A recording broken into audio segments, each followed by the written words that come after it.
Hello everyone, good morning, welcome back to my channel. আশা করি আমার প্রত্যেক বন্ধুই খুব ভালো আছে আর আমরাও কিন্তু বেশ ভালো আছি। তো দেখতেই পাচ্ছেন এখন হচ্ছে সকালবেলা আর আজকে না বৃহস্পতিবার, জানেন তো আমার একটু ভিডিওটা দিতে দেরি হয়ে গেল। তো যাই হোক, আজকে হচ্ছে বৃহস্পতিবার দিন তো আমাদের নিরামিষ রান্নাবান্না হয়। তবে হ্যাঁ, নিরামিষই খাই বলবো না, আমিষও খাই। তবে সেটা আর কি ওই রান্নার শেষে করা হয়, যদি খুব খেতে ইচ্ছা করে, তা না হলে নিরামিষই রান্নাবান্না হয়। তো যাই হোক, আজকে রান্নাবান্না নিরামিষের ওপরই থাকবে। আর কাঠে তো ভাতটা বসিয়ে দিয়েছি, আর এই কাঠগুলো তো আপনারা জানেনই যে মিস্ত্রিদের থেকে পাওয়া কাঠ। তো কাঠের ব্যবস্থা আমার নেই, তো উনুনটা যেহেতু আছে তো সেই কারণে আর কি ওই কাঠেই ভাতটা বসিয়ে দিলাম।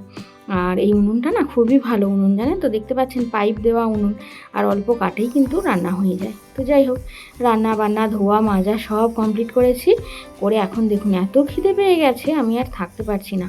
তো সেই কারণে এই যে রুটি একটু চিনির জল দিয়ে খাচ্ছি, আর দুটো রুটিকে একবারে রোল করে নিয়েছি, মানে একটা একটা করে যে খাবো সে সময়টুকুও আমার হাতে নেই, কারণ ওপরে যাব, ওপরে আছে অনেক কাজকর্ম, সেগুলো সারতে হবে। নিয়েছি হচ্ছে এই যে ঝাড়ু, কারণ ওপরটা একটু পরিষ্কার করতে হবে, বেশ অনেক দিন ওপরটা পরিষ্কার করা হয় না। আর ওপরে না আমার স্টুডেন্টদের পেঁয়াজ চাষ হয়, আমার স্টুডেন্টের মা কতগুলো পেঁয়াজ দিয়ে গেছে, তো গাছ শুধু দিয়ে গেছে, ভাবছি ওগুলো একটু কেটে নেবো, কেটে নিয়ে একদম পুরো ঝাঁট দিয়ে পরিষ্কার করে ফেলে দেবো। নোংরা হয়ে গাছ হয়ে পড়ে থাকলে, মানে গাছ শুদ্ধ থাকলে কেমন নোংরা নোংরা লাগে না। আর তো তাই আর কি উপরে চলে আসলাম, এখানেই দিয়ে গেছে, মানে এখানেই যেহেতু কদিন ধরে পড়াচ্ছি এই 3 তলায়, তো ঢেলে দিয়ে গেছে। তো চলুন এবার ঝাঁটটা দিয়ে নিই, না আগে পেঁয়াজগুলো কেটে নিই তারপর ঝাঁটটা দেবো। আর দেখুন না, এই পেঁয়াজগুলো না খুব একটা ভালো নয়, তো সেই কারণেই বলছি আর কি ছেলেকে যে বাবু পেঁয়াজগুলো না খুব একটা ভালো নয়। আমি দিতেই বারণ করেছিলাম, কারণ দেখুন ওদের হচ্ছে জয়েন্ট ফ্যামিলি, শ্বশুর আছে, শাশুড়ি আছে, দেওর যা সবাই আছে। আমি তাই বলছি যে দেখো তোমার স্বামীর পার্সোনাল জিনিস নয়, কারণ তুমি যে দিতে আসবে তোমাকে বাড়ির মানুষরা কিছু বলবে, তার চেয়ে তোমাকে দিতে হবে না। আমিও কালকে একটা পেঁয়াজ খেলাম, খুব একটা ইয়ের নয়। সবজি তারপর মাঝখান দিয়ে কলটা হয়ে যায়, মাঝখান দিয়ে মনে হচ্ছে গাছ, মাঝখান দিয়ে পুরো গাছ, বললাম তো মনে হচ্ছে গাছের গোড়া চিবোচ্ছ। হ্যাঁ ভালো নয়, এই রান্না ছাড়া খাওয়া যাবে না, এমনি কাঁচা ফাঁচা। তো কাটতে গেলেও তোমার ঝামেলা হবে। এই তো কাটছি দেখ না, ওই কাটা নয়, তোমার যখন এমনি কাটবে রান্নার সময় ওই মাঝখানটা খুলে ফেলে দিতে হবে, পেঁয়াজের মাঝখানটাই খাই, আবার মাঝখানটাই খুলে ফেলে দিতে হবে। পেঁয়াজগুলো আমার কাটাই হলো, বেশিরভাগ দেখছি পেঁয়াজ পচা, ফেলেই দিতে হলো কিছু, আর কিছু ওই নিয়ে রেখেছি, তবে সেগুলোও বেশি দিন যাবে না, মনে হচ্ছে খুব তাড়াতাড়ি পচে যাবে। আমি দিতে বারণই করেছিলাম, কিন্তু আমার কথা না শুনলো না, জোর করেই দিয়ে গেল। আর আমরা পেঁয়াজ খুব একটা খাই না, হাজব্যান্ডের যে ডায়াবেটিস আছে, পেঁয়াজ খুব একটা চলে না, মাটির নিচের জিনিস। যে দাদু এই থামি, দাদু শোয়ার ওই মাদুরটা নেবো, আমি না দাদু শোয়ার ওই মাদুরটা নিস নি, দাদু সবে রাগ করবে। আরে ও নোংরা একদম। হ্যাঁ, আর এটা ওটা খেয়ে খেয়ে ফেলবে তো। সমস্ত কিছু কাজকর্ম কমপ্লিট করে নিয়ে এবার স্নান দান করে খেতে বসে পড়েছি। আর ছেলেকে শাশুড়িকে আগেই ভাত দিয়ে দিয়েছিলাম, ওদের খাওয়া হয়ে গেছে, এখন শুধু খেতে বসেছি। কপি ভাজা, আলু ভাজা, আর হচ্ছে উচ্ছের চচ্চড়ি, আর ওই রাঙালুর টক। আমি না ওই রাঙালুর টকটা ভীষণ পছন্দ করি, তো হাজব্যান্ডকে আমিই বলেছিলাম যে রাঙালু নিয়ে আসবে, একটু টক করব, তো এনে দিয়েছিল, সেই কারণে টক করেছি। তো যাই হোক, শাশুড়িকে আর ছেলেকে মুসুরির ডালটা করেছিলাম, সেটা ওদের দুজনকে দিয়ে দিয়েছি। আমার না মুসুরির ডাল তো খেতে ভালো লাগে না, তো পেঁয়াজ দিয়ে হলে ওটা তবু ভালো লাগে, আর পেঁয়াজ ছাড়া তো একেবারেই ভালো লাগে না। তো যাই হোক, খেয়ে নিই। আর দেখুন খাওয়া দাওয়া করে এখন চলে এসেছি হচ্ছে ছাদে, কারণ খাওয়া দাওয়া করেই ছাদে কাপড় জামা মেলতে এসেছি। তো নিচের কাজকর্ম সব মিটিয়ে খাওয়া দাওয়া করে একবারে চলে এসেছি ওপরে, এখন আর নামবো না, একবারে জামা কাপড় শুকিয়ে গেলে সেগুলো তুলে ডিঙ্কাকে পরিয়ে সন্ধ্যাবেলা নামবো। কারণ সত্যি কথা বলতে আমার না এই ওপরটায় থাকতে ভীষণ ভালো লাগে, আর অনেক কষ্ট করে আমার হাজবেন্ড বানিয়ে দিয়েছে বলুন না, আর এখনও কমপ্লিট করে উঠতে পারেনি। ও যবে কমপ্লিট হবে, অত তাড়াহুড়ো নেই। আমার তো নিচে 3টে শোবার ঘর আছে, আর নিচের কলরব তো এখানে কানে আসে না, একদম 3 তলার ওপর, তো নিচের চিৎকার চেঁচামেচি কলরব, এমনকি নিচে যদি কেউ ডাকে তাহলে সেটাও কানে আসে না, যদি না কলিং বেল বাজায়। তো যাই হোক, পাড়া প্রতিবেশী সবাই থেকে একটু দূরে থাকতেই আমি ভালোবাসি, কারণ হচ্ছে জানেন তো গ্রামাঞ্চলের ব্যাপার, 5 জনের 5 রকম কথাবার্তা, তো আলোচনা সমালোচনার তো অন্ত নেই, জানেনই আপনারা। তো সেই কারণে একটু দূরে থাকাই ভালো, নিজেকে একটু দূরে রাখাই ভালো, তাই না? হ্যাঁ, তবে কথা কেন বলবো না, সবাইয়ের সঙ্গে পাড়ায় আমার কথা। যার সঙ্গে যখন দেখা হয় তার সঙ্গে তখন কথা বলি, এই হচ্ছে ঘটনা।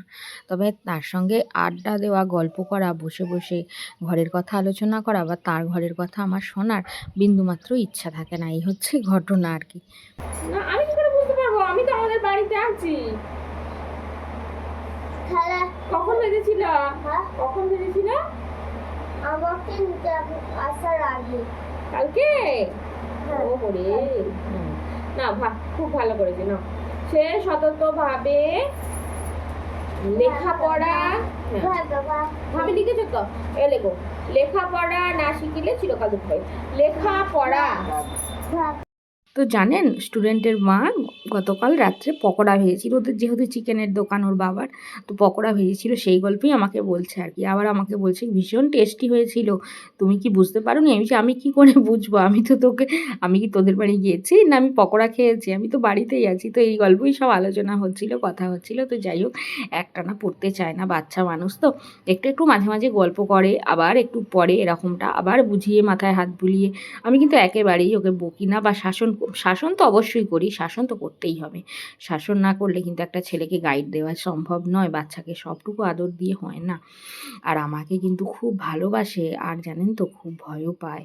একদিন ওর ভালোবাসার নমুনা আমি দেখেছি, ওর গাছের পেয়ারাগুলো ওর মাকে বলবে যে ঠাম্মিকে দেবো, হ্যাঁ তুমি গাছের পেয়ারাগুলো পেড়ে দাও, তো ওগুলো নিয়ে আসবে। একদিন একটা স্কুল থেকে লজেন্স নিয়ে এসেছে জানেন, সেই লজেন্সটা নিয়ে এসে আমাকে বলছে ঠাম্মি তুমি দাঁতে করে কামড়ে তুমি হাফটা খাও, আমাকে হাফটা দাও। আমি বলছি যে তুই পুরোটা খা, ছোটো একটা লজেন্স, তুই পুরোটাই খা, আমি খাবো না। সে কিছুতেই শুনলো না, আমাকে হাফটা দিল, তবে ছাড়লো জানেন। তো এই যে ছোটো ছোটো ভালোবাসাগুলো, কাজেই তাদেরকে ভালোবাসা দিলে তবে তো ভালোবাসাটা পাওয়া যায়, তাই না বলুন? আর আমি খুব স্নেহ বাৎসল্য দিয়েই পড়াই, তবে মাঝে মাঝে কিন্তু বকি, আর লাঠি কিন্তু একটা রাখি পাশে। আর এখন সন্ধ্যাবেলা চলে এসেছি রান্নাঘরে, হাজব্যান্ডের জন্য করব হচ্ছে ডাল, আর শাশুড়ি আবার ডাল খায় না, তার জন্য হবে হচ্ছে ওই করব, আলুর তরকারি হবে। তো আলুর তরকারিটা আগে করে নিই, আর ডালটা না এখনও সিদ্ধ হয়নি, আর একটা সিটি দিতে হবে। আগে আলুর তরকারিটা করে নিই, তারপর রুটিটা করে নিয়ে ভাবছি ডালটা করব, মানে ডালটা সিদ্ধ বসিয়ে দিয়ে আটাটা মাখবো। আর এখানে আলুটা সিদ্ধ হয়ে গেছে, এদিকে কড়াইয়ের মধ্যে আলুর তরকারিটা হচ্ছে, আর ওখানে ওই কুকারের মধ্যে আবার ডালটা সিদ্ধ বসিয়ে দিই। ডালটা সিদ্ধ করে নিয়ে তারপরে আর কি রুটিটা করব, আলুর তরকারিটা করে নিয়ে রুটিটা করব, করে নিয়ে মানে তারপর ডালটা করব, তাহলে ডালটা ভালোভাবে সিদ্ধ হয়ে যাবে। আর এগুলো হচ্ছে মটর ডাল, খুব বেশি সিদ্ধ হতে লাগে না সময়, জলে অল্পতেই সিদ্ধ হয়ে যায়। আর ছোলার ডাল হলে বেশ অনেকক্ষণ সময় লাগে। আর দেখুন না গ্যাসের যা সমস্যা চলছে, তাই নিয়ে তো ভয়ও লাগছে বলুন। আমরা পুরোটাই গ্যাসের উপর নির্ভরশীল, গ্যাস ছাড়া আমাদের চলবেই না। তো কী যে পরিস্থিতি হবে, যদিও একটা সিলিন্ডার ভর্তি বসানো আছে পাশে, তবে হাজব্যান্ডকে তাই বলছি আর কি যে এই সামনের মাস পড়লেই গ্যাস একটা বুক করে দিও, না হলে খুব সমস্যায় পড়ে যাব গ্যাস যদি না থাকে। চাটুটা এখানে আছে,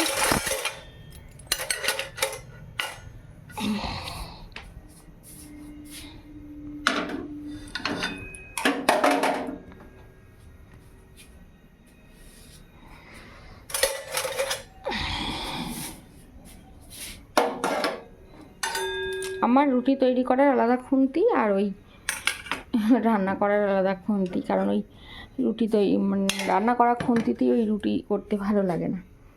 আর এইটা না ভেঙে গেছে, এই রুটি সেঁকার এই জালটা, এই যে ঢিলঢিল করে নড়ছে, তো এটাকে একটা কিনতে হবে। এটা আপাতত একটু চাপ দিয়ে ঠিক করে নিই। আর এখন হচ্ছে ডাল, আর এখানে তো রুটি হয়ে গেছে। আর জানেন তো আজকে না ডালটা একটু গলে গেছে, ওই আগে একটা সিটি দিয়ে বসানো ছিল, আবার একটু তারপরে আবার দুটো সিটি দিয়েছি, একেবারে গলে গেছে। তো কী আর করা যাবে, কিছু করার নেই, নষ্ট তো করা যাবে না, খেয়েই নিতে হবে। আর রুটি তরকারি সব হয়ে গেল, আজকের মতো আসছি।